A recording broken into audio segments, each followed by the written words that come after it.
No, that's not Machine Gun Kelly. That tattooed punk with a chain wrapped around his neck and blood across his nose is none other than the Batman star, Robert Pattinson.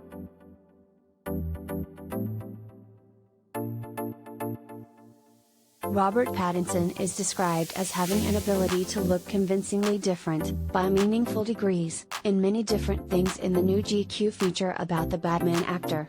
He certainly proves it with the photos accompanying the interview. With silver teeth, bleach-blonde hair, and a menacing gleam in his eye, Robert, 35, looks wildly different than the sullen, dark gothic romance heartthrob of the Twilight series. Instead, he seems to channel a little bit of Jared Leto's take on the Joker with the grills, Spike from Buffy the Vampire Slayer, or Brad Pitt's characters from Fight Club and 12 Monkeys.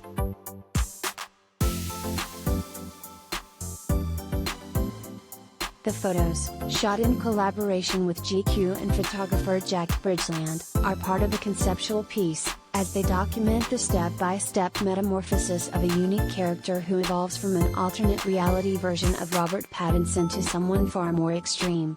This change is an external representation of Robert's internal transformation, as he's been shifting farther and farther away from the Edward Cullen role that made him a pop culture phenomenon.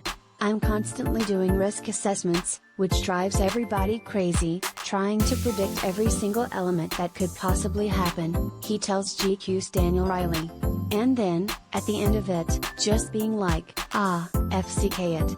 I'll just play a lighthouse keeper who FCKs a mermaid.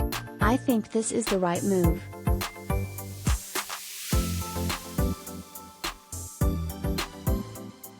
Related gallery.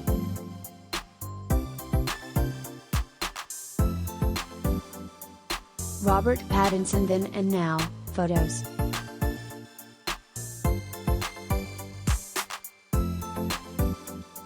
He's a chameleon, Matt Reeves, director of The Batman, told GQ of Pattinson's shape-shifting ability. Recently, Rob was telling me that he never plays a character with exactly his voice. The voice is one of his ways in.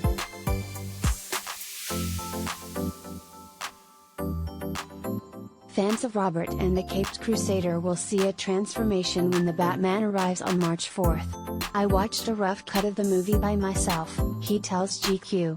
And the first shot is so jarring from any other Batman movie that it's just kind of a totally different pace. It was what Matt was saying from the first meeting I had with him. I want to do a 70s noir detective story, like The Conversation.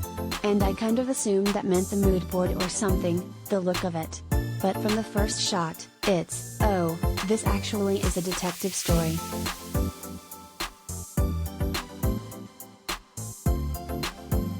Robert also said that the Batman, with its Zodiac Killer-inspired version of the Riddler, is going to have a darker tone, one that is also going to address the trauma of Bruce Wayne.